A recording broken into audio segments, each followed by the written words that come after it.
여러분 안녕하십니까? KBS 뉴스입니다. 검찰이 이재용 삼성전자 부회장의 경영권 승계 의혹 등과 관련해 구속영장을 청구했습니다. 이 부회장 측이 시민들에게 기소가 타당한지 판단해달라고 요청한 지 이틀 만의 결정입니다.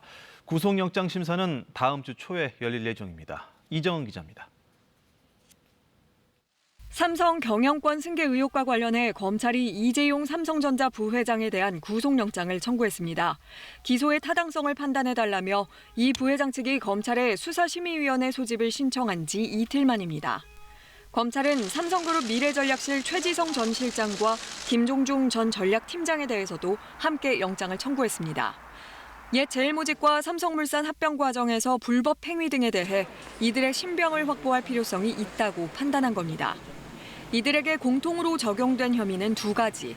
우선 삼성바이오로직스 회계 부정을 저질러 시세를 조종해 자본시장법을 어겼고 이 과정에서 외부감사법도 위반했다는 혐의입니다. 김종중 전 팀장에겐 위증 혐의도 적용됐는데 2017년 박근혜 전 대통령 재판에서 합병은 경영권 승계와 무관하다고 말한 걸 허위 증언이라고 봤기 때문입니다. 2015년 합병 과정 등 전반에 그룹 차원의 움직임이 있었는지 또 이 부회장이 알고 있었는지를 밝히는 게 이번 수사의 핵심. 검찰은 이와 관련해 부회장 지시사항 등이 담긴 삼성 미래전략실 문건 수백 건을 확보한 것으로 확인됐습니다. 당초 합병 과정에서 삼성물산의 가치를 고의로 떨어뜨렸다면 이 부회장 등에게 배임 혐의 적용도 가능할 거란 분석이 있었지만 이번 영장 청구에는 반영되지 않았습니다. 국정농단 사태 때를 포함해 이 부회장이 구속 갈림길에 놓인 건 이번이 세 번째. 이번 구속영장 심사는 다음 주 월요일 열릴 예정입니다. KBS 뉴스 이정은입니다. 이에 대해 삼성 측은 수사심의위원회에서 객관적인 판단을 받아보려는 정당한 권리를 무력화했다며 반발했습니다. 이 부회장 측 변호인단은 이 사건의 수사는 1년 반 이상 장기화됐고 430여 차례 소환 조사가 있었다며 검찰이 구성하고 있는 범죄 혐의를 도저히 수긍할 수 없어서 국민의 시각에서 수사의 계속 여부와 기소 여부를 심의해달라고 수사심의위에 심의 신청을 접수한 것이라고 설명했습니다. 다음 소식입니다. 코로나19 신규 확진자는 하루 새 39명 늘었습니다. 지역 발생 사례는 33건인데 모두 수도권에서 나왔습니다. 우선 인천 경기 지역 개척교회 관련 확진자가 11명 늘어 모두 66명이 됐는데요. 이 중 절반 이상이 2차 감염 사례였습니다. 또 서울에서는 건강용품을 파는 행사장에서 확진자들이 여러 나왔는데요. 대부분 참석자들 어르신들이었습니다. 김민지 기자가 보도합니다. 서울 관악구에 있는 건강용품 판매 업체입니다. 이곳과 관련된 확진자가 10명 넘게 나왔습니다. 지난 2일 판매 활동을 하는 70대 남성이 최초 확진된 이후 직원과 판매 활동자에 이어 확진자 가족까지 잇따라 확진됐습니다. 업체 직원과 방문자 등 검사 대상만 200명에 육박합니다. 문제는 해당 업체가 두 차례에 걸쳐 판매원 교육과 세미나를 개최했는데 참석자가 대부분 고위험군인 고령자였다는 점입니다. 어르신들이고 그렇게 지금 그런 분들을 대상으로 이런 물건들을 좀 그렇게 판매하는 그런 내용으로 지금 파악을 하고 있습니다. 수도권 소규모 교회를 중심으로 한 전파도 계속되고 있습니다. 수도권 개척교회와 관련해 60명이 넘는 확진자가 발생했는데 이 중 가족과 지인 등 2차 감염 사례가 절반 이상을 차지합니다. 소모임에서의 감염이 가족과 지인으로 전파되는 건데 이는 또 다중이용시설을 통해 더 큰 집단 감염으로 이어질 수 있습니다. 방역당국은 집단 감염 발생 장소가 흩어져 있어 대처하기가 더 까다로운 상황이라고 밝혔습니다. 여기에 감염 경로를 몰라 조사 중인 사례가 늘었는데 지역 발생 중 미확인 사례 대부분이 수도권에 집중돼 있습니다. 방역당국이 역학조사를 계속 수행 중에 있으나 감염이 수도권의 다중이용시설과 소모임 등 크고 작은 집단을 통해 연쇄적으로 빠르게 전파되어 역학조사의 속도가 이를 따라잡는 데 한계가 있습니다.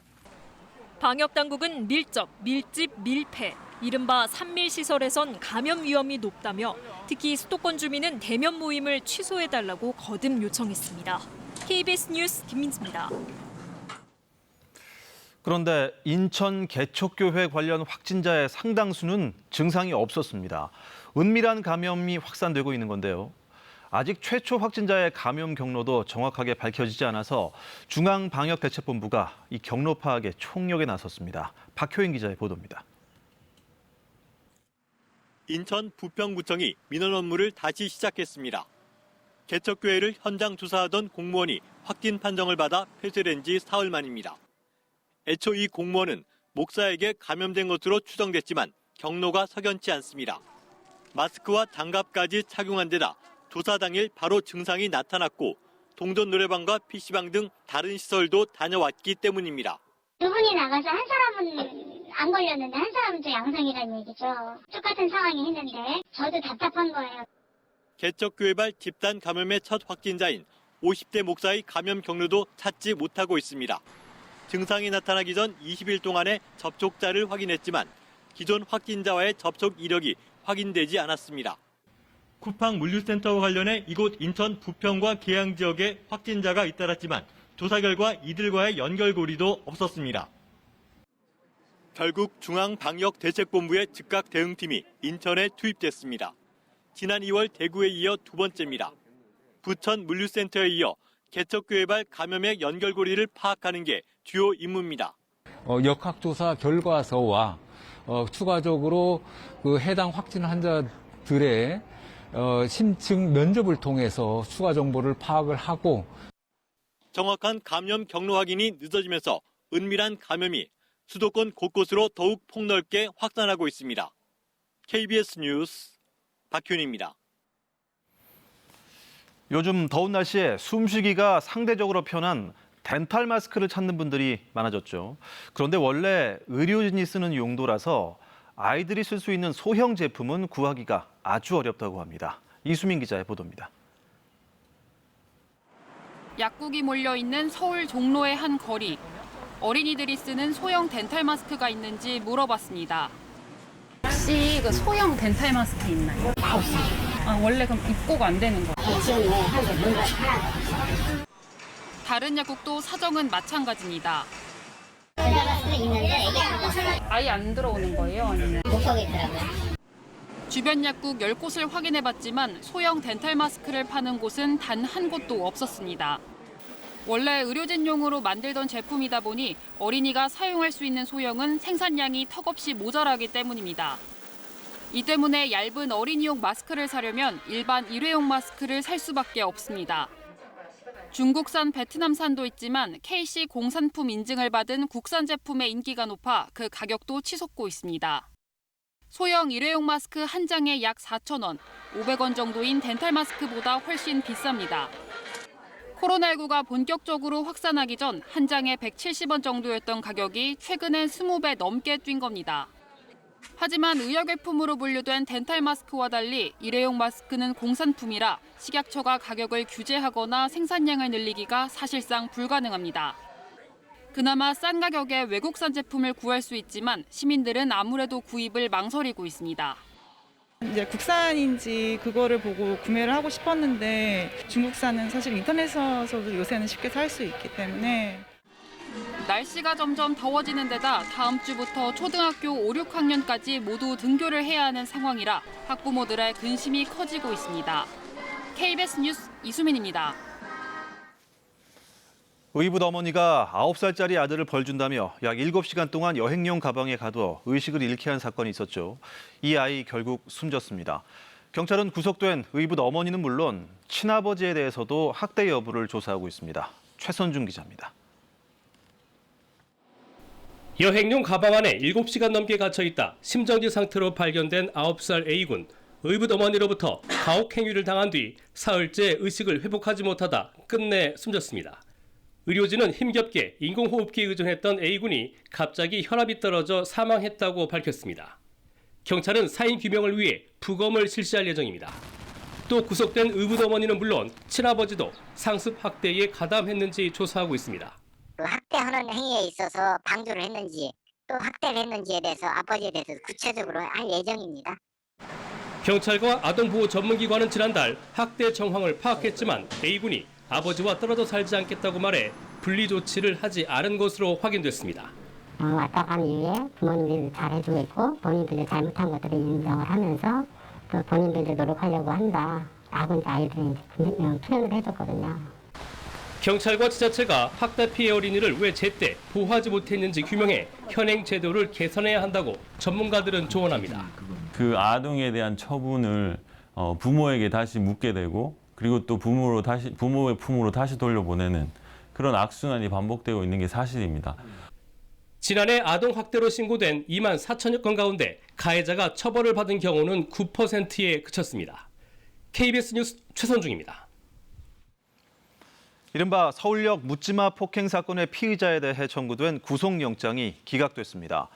서울중앙지법 김동현 영장 전담 부장판사는 상해 혐의를 받고 있는 30대 이모 씨에 대한 검찰의 구속영장 청구를 기각하고 철도경찰의 긴급 체포가 위법하다는 점을 그 사유로 들었습니다.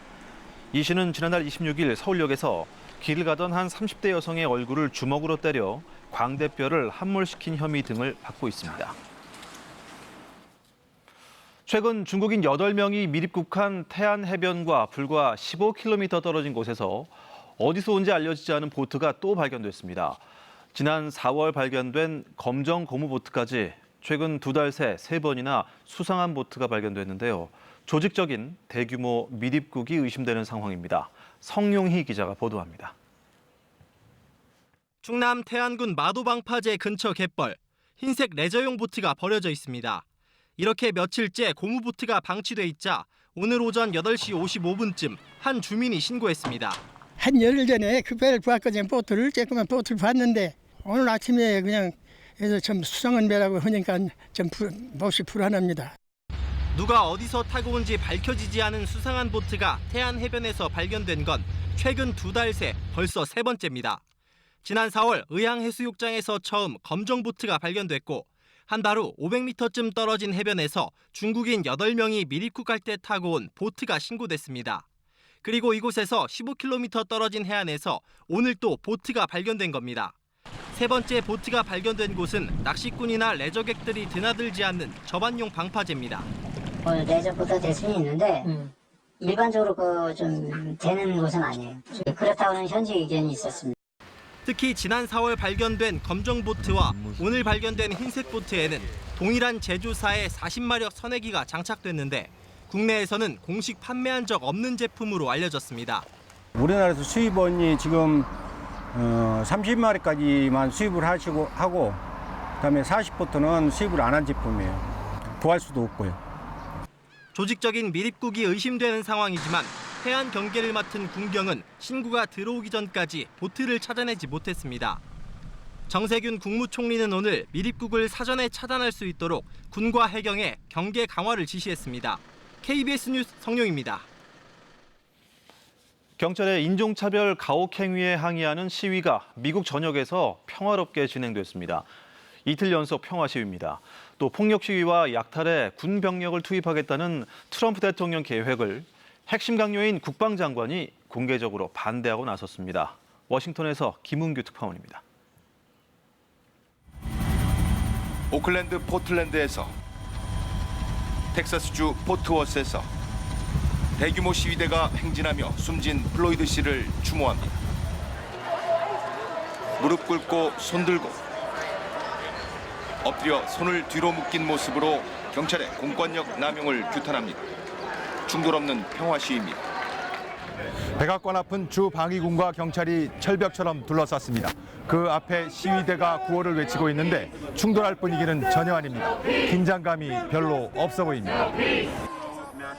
같은 장소, 밤이 됐지만 폭력은 없습니다. 전국에서 야간 시위가 이어졌지만 휴대전화 불빛이 보일 뿐 평화롭습니다. 뉴욕 등에서 약간의 충돌이 있었지만 일부입니다. 정규군을 시위 진압에 투입하겠다는 트럼프 대통령의 공언이 무색해지는 분위기입니다. 국방장관은 대통령의 정면 반발했습니다. And only in the most urgent and dire of situations. We are not in one of those situations now. I do not support invoking the Insurrection Act. 매티스 전 국방장관은 헌법을 수호해야 할 군이 시민의 헌법 권리를 침해하는 것이라고 군 투입을 정면 비판했습니다. 심상치 않은 분위기 속에 트럼프 대통령은 상황 따라 다를 수 있다며 한 발 빼는 모습입니다. 교회 방문하려고 평화시위대 무자비하게 진압해 헌법 위반 논란 벌어지고 여기에 군 투입 계획 역풍까지 대선을 딱 5달 남기고 트럼프 대통령의 지도력이 시험받고 있습니다. 워싱턴에서 KBS 뉴스 김은규입니다. 북한 김정은 국무위원장의 여동생 김여정 북한노동당 제1부부장이 대북전단 살포를 거친 언사로 비난했습니다. 이에 대해 통일부는 대북전단 살포를 막을 수 있는 법률안을 이미 준비 중이라는 입장을 내놨습니다. 신선민 기자가 보도합니다. 북한이 스스로 화를 청하지 말라는 김여정 노동당 제1부부장 명의의 담화를 통해 탈북민들의 대북전단 살포에 강한 불쾌감을 표시했습니다. 김 부부장은 노동신문을 통해 발표된 담화에서 지난달 31일 탈북민들이 수십만 장의 대북전단을 날려보냈다는 보도를 보았다며 가관이라고 비난했습니다. 이어 군사분계선 일대에서 대북전단 살포를 비롯한 모든 적대 행위를 금지하기로 한 판문점 선언과 군사합의서의 조항을 결코 모른다고 할 수는 없을 것이라며 우리 정부를 겨냥했습니다. 남측 당국이 응분의 조처를 세우지 못한다면 단단히 각오해둬야 할 것이라며 개성공업지구의 완전 철거나 남북 공동연락사무소 폐쇄, 남북 군사합의 파기 등 3가지를 거론하며 경고했습니다. 특히 지난 2018년 남북 군사합의를 있으나마나한 합의로 깎아내렸습니다. 김 부부장의 담화가 나오자 통일부는 예정에 없던 정례 브리핑을 열고 대북전단 살포는 중단돼야 하며 이미 관련 조치를 검토 중이라고 밝혔습니다. 남북 방역 협력을 비롯하여 접경 지역 국민들의 생명 재산의 위험을 초래하고 하는 행위는 중단되어야 합니다. 그러면서 개선 방안은 법률 정비 계획이며 정부가 발의하는 법률안이 될 가능성이 높다고 밝혔습니다. KBS 뉴스 신선민입니다. 남부지방을 중심으로 더위가 크게 이어질 것으로 예상되는데요. 남부 내륙 지역에 여전히 폭염특보가 내려져 있는 가운데 경북 남부 내륙 지역은 한낮에 35도 안팎의 아주 더운 날씨가 이어질 것으로 예상이 됩니다. 광주의 한낮 기온 32도, 대전 31도 등으로 그 밖의 내륙 지역도 30도 이상의 더위가 찾아오겠지만 동풍의 영향을 받는 동해안 지역을 중심으로 기온이 크게 내려가면서 강릉의 한낮 기온이 23도에 머물 것으로 예상됩니다. 서해상의 바다 안개가 유입되면서 서해안과 제주도에 가시거리 200m 이하의 짙은 안개가 낄 것으로 예상됩니다. 아침 기온 20도 안팎으로 출발하겠고요. 한낮 기온은 내륙을 중심으로 30도에서 35도 정도의 분포를 보이겠습니다. 강릉 23도, 목포 26도 등으로 해안가는 비교적 선선하겠습니다. 물결은 대부분의 해상에서 비교적 잔잔하게 일겠습니다. 토요일에는 내륙 곳곳에 소나기가 쏟아질 것으로 예상되고 그 밖의 지역은 대체로 맑은 날씨가 이어지겠습니다. 날씨였습니다. 이상으로 KBS 뉴스를 모두 마칩니다. 시청해주신 여러분 고맙습니다.